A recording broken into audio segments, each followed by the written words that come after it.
Hello students, welcome to my channel. तो आज मैं आप लोगों के लिए लेकर आ गई हूँ आपके बीए फर्स्ट सेमेस्टर हिंदी काव्य का इम्पोर्टेंट ऑब्जेक्टिव्स क्वेश्चन जो आपके एग्जाम में पूछेगा, क्योंकि सभी यूनिवर्सिटीज़ का एग्ज़ाम स्टार्ट होने वाला है। न्यू बैच 2023-24 स्टूडेंट्स के लिए यह वीडियो है जो इस ईयर अपना एग्ज़ाम देंगे और जिनका एग्ज़ाम ऑब्जेक्टिव्स टाइप यानी एमसीक्यू बेस्ड पर आता है। आज की वीडियो में मैं जो मॉडल पेपर लेकर आई हूँ, आज के मॉडल पेपर में सभी जो क्वेश्चन है बहुत इंपॉर्टेंट हैं आपके एग्ज़ाम के लिए, हिंदी काव्य बीए फर्स्ट सेमेस्टर वाले स्टूडेंट्स के लिए। तो चलिए देखते हैं कि किस तरह का प्रश्न आपके एग्ज़ाम में पूछा जाएगा और कौन सा प्रश्न इम्पॉर्टेंट है। पूरी वीडियो एंड तक देखिएगा क्योंकि सभी क्वेश्चन बहुत इंपॉर्टेंट हैं। तो चलिए शुरू करते हैं। देखिए, पहला आपका प्रश्न है कि कौन सी कृति महाकाव्य नहीं है। तो कौन सी कृति महाकाव्य नहीं है, तो इसमें से देखिए जो यामा है वो महाकाव्य नहीं है। तो ऑप्शन नंबर 3 आपका राइट है, यामा। अब देखिए अगला है रीतिकाल का अन्य नाम है। तो रीतिकाल का जो अन्य नाम है आपको याद रखना है, बहुत महत्वपूर्ण प्रश्न है। रीतिकाल का जो अन्य नाम है वो है सिंगार काल। तो ऑप्शन नंबर 3 आपका राइट है। अब देखिए अगला प्रश्न है, बड़ा महत्वपूर्ण है कि रामचंद्र शुक्ल ने जिस काल को वीरगाथा काल कहा है तो उसी काल को आदिकाल किसने कहा है। ऑप्शन देखिए, राहुल सांस्कृत्यायन ने कहा है, या फिर डॉक्टर हजारी प्रसाद द्विवेदी ने कहा है, या डॉक्टर राम कुमार वर्मा ने कहा है, या डॉक्टर धीरेन्द्र वर्मा ने कहा है। तो डॉक्टर हजारी प्रसाद द्विवेदी ने कहा है आदिकाल, जिस काल को रामचंद्र शुक्ल ने वीरगाथा काल कहा है। ओके, तो ऑप्शन नंबर 2 आपका हजारी प्रसाद द्विवेदी सही उत्तर है। अगला है, हिंदी साहित्य में आदिकाल के लिए बीज वपन काल नाम दिया है। तो किसने दिया है। ऑप्शन देखिए, रामचंद्र शुक्ल ने दिया है, या डॉक्टर राम कुमार वर्मा ने दिया है, या फिर डॉक्टर मोहन अवस्थी ने दिया है। तो किसने दिया है, तो आचार्य महावीर प्रसाद द्विवेदी ने दिया है। तो ऑप्शन नंबर 3 आपका राइट है। अगला प्रश्न है आपका, निम्नलिखित रचनाओं में से कौन सी रचना वीरगाथात्मक आदिकाल की है। तो यहाँ पे 4 रचनाएं आपको ऑप्शन में दी जा रही हैं और इसी तरह से आपके एग्जाम में दी जाएंगी। तो आपको बताना होगा कि इन सब चारों में से कौन सी रचना आदिकाल की है या वीरगाथा काल की है। देखिए, पृथ्वीराज रासो ये आदिकाल की रचना है। तो ऑप्शन नंबर 1 आपका सही है। अगला है, आदिकाल का ग्रंथ नहीं है।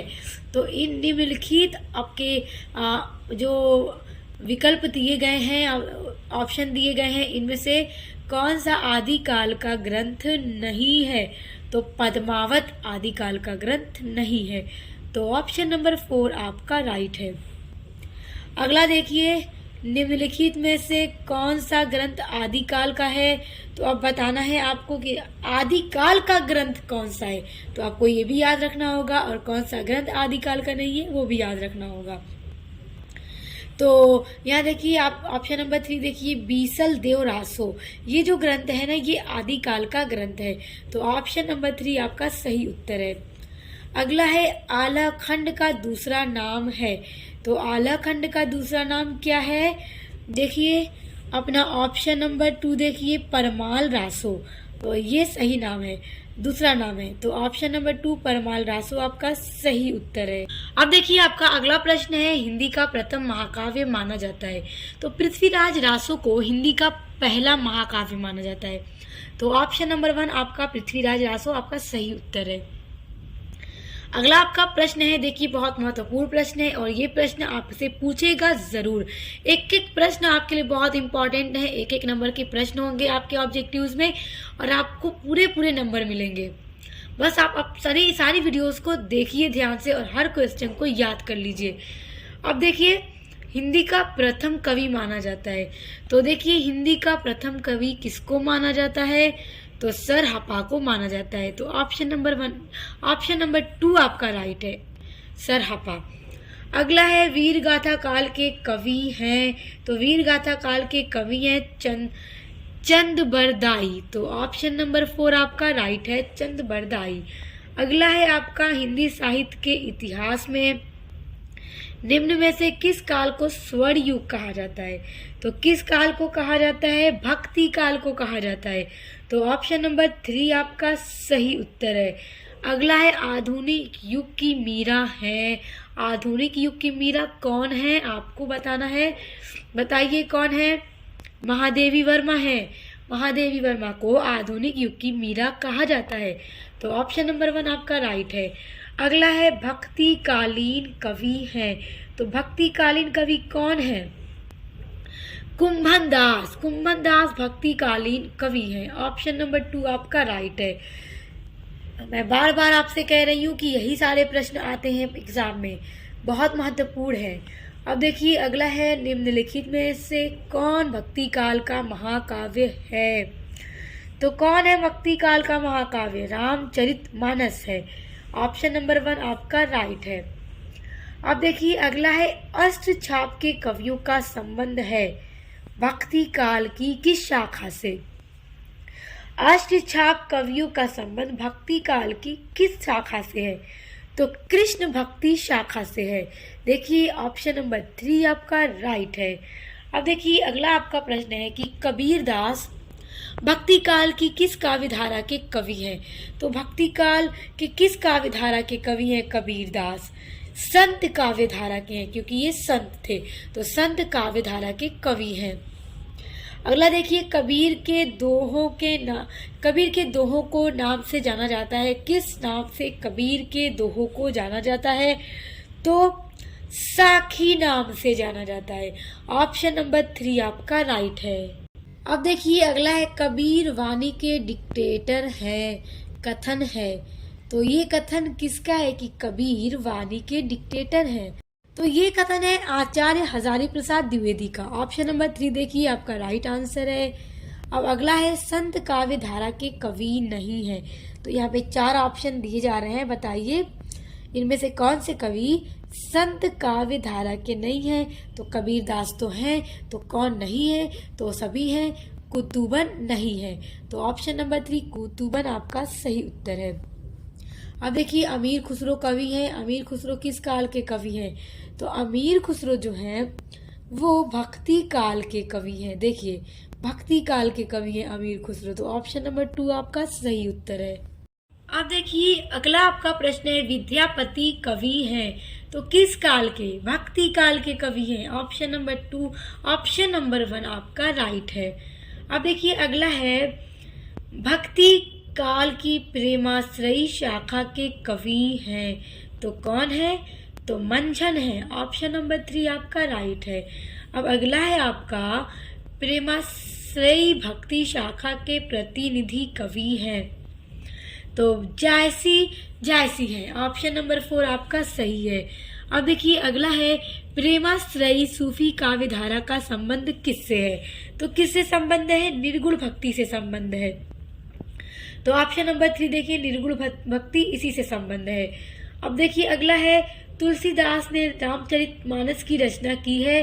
तो इन्होंने रामचरितमानस की रचना किस भाषा में की है? देखिए ऑप्शन देखिए ब्रज भाषा में की है, या भोजपुरी में की है, या अवधी में की है, या खड़ी बोली में की है? तो अवधी भाषा में की है। तो ऑप्शन नंबर 3 आपका सही उत्तर है। अगला है सूकर खेत नामक स्थान संबंधित है। तो सूकर खेत नामक स्थान किससे संबंधित है? देखिए ऑप्शन देखिए कबीरदास से संबंधित है, या नंददास से है, या तुलसीदास से है, या सूरदास से है?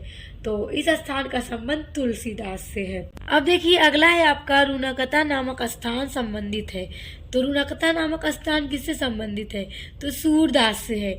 ऑप्शन नंबर 4 आपका राइट है। अब देखिए अगला आपका प्रश्न है बिहारी सतसई की भाषा है। तो बिहारी सतसई की भाषा है ब्रज भाषा। ऑप्शन नंबर 3 आपका राइट आंसर है। अगला है राम भक्ति शाखा से संबंधित है। तो कौन है बताइए? नाभादास है। Option number 3 Nabhadas. अगला है कृष्ण भक्ति शाखा से संबंधित है। तो कृष्ण भक्ति शाखा से कौन संबंधित है बताइए? नंददास संबंधित है। Option number 2 Nanddas. अगला है निम्नलिखित में से कौन सा ग्रंथ कृष्ण भक्ति शाखा का श्रेष्ठ काव्य है? तो कौन सा ग्रंथ? सूर सागर। ऑप्शन नंबर 3 आपका राइट है। अब देखिए अगला है, रामचंद्र शुक्ल ने भक्ति काल का सर्वश्रेष्ठ लोकवाणी कवि किसे कहा है? तो रामचंद्र शुक्ल ने भक्ति काल का सर्वश्रेष्ठ लोकवाणी कवि, बहुत इंपॉर्टेंट क्वेश्चन है, किसको कहा है? तो इन्होंने तुलसीदास को कहा है। ऑप्शन नंबर 4 आपका राइट है। अब देखिए अगला है, निम्नलिखित में से कौन सी रचना भक्ति काल में लिखी गई है? तो साहित्य लहरी लिखी गई है। ऑप्शन नंबर 2 आपका राइट है। अब देखिए अगला आपका महत्वपूर्ण प्रश्न है, श्रृंगार और वात्सल्य रस के अमर कवि हैं। तो इसके जो अमर कवि हैं वो हैं सूरदास। ऑप्शन नंबर 3 आपका राइट है। अब अगला देखिए, अगला प्रश्न बहुत इंपॉर्टेंट है, रामचंद्र शुक्ल ने हिंदी साहित्य के जिस काल को रीति काल कहा है उसे श्रृंगार काल नाम दिया है। तो जिस काल को रामचंद्र शुक्ल ने रीति काल कहा है तो उसी काल को श्रृंगार काल किसने कहा है? किसने कहा है? आचार्य विश्वनाथ देखिए प्रसाद मिश्र ने कहा है। तो ऑप्शन नंबर 3 आपका राइट है। अगला है, निम्न में से कौन कवि रीति मुक्त काव्य धारा का है? तो कौन से कवि रीति मुक्त काव्य धारा के कवि हैं निम्न में से? ठाकुर हैं। तो ऑप्शन नंबर 3 आपका राइट है। अब देखिए अगला है, रीति मुक्त काव्य धारा के कवि हैं। तो रीति मुक्त काव्य धारा के कवि हैं, इनमें से कौन है? तो घनानंद हैं। तो ऑप्शन नंबर 1 आपका राइट है। अगला है आपका, निम्नलिखित में से कौन से कवि रीति काल के हैं? तो कौन से कवि रीति काल के कवि हैं इनमें से? तो बिहारी लाल। ऑप्शन नंबर 4 आपका राइट है।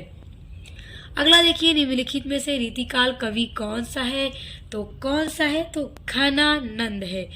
याद रखिएगा, घनानंद। देखिए आज के वीडियो में मैंने जितने भी आपको इम्पोर्टेंट क्वेश्चन बताए, पूरे 40 क्वेश्चंस मैंने आपको बताए हैं आज की वीडियो में। ये सभी बहुत महत्वपूर्ण है आपके एग्जाम से, तो इन सभी को आप तैयार कर लीजिए स्टूडेंट्स। इसके अलावा अगर आप अपने बीए फर्स्ट सेमेस्टर में इंग्लिश लिटरेचर पढ़ते हैं, सोशियोलॉजी पढ़ते हैं, या फिजिकल जियोग्राफी पढ़ते हैं, या पॉलिटिकल साइंस पढ़ते हैं, या फिर एजुकेशन पढ़ते हैं, कोई भी सब्जेक्ट पढ़ते हैं, तो सभी सब्जेक्ट की क्लास मेरे चैनल पर हो चुकी है। प्लेलिस्ट मैंने बना दी है, सारी यूनिट्स कंप्लीट करवा दी है, और साथ ही साथ मॉडल पेपर की वीडियोस मैं लगातार अपलोड कर रही हूँ। तो उन सभी को पढ़ने के लिए आप लोग चैनल को सब्सक्राइब करके बेल आइकन को प्रेस कर लीजिए, ताकि आने वाले वीडियोस के नोटिफिकेशन आपको मिलते रहे। तो अब मिलते हैं नेक्स्ट वीडियो के साथ।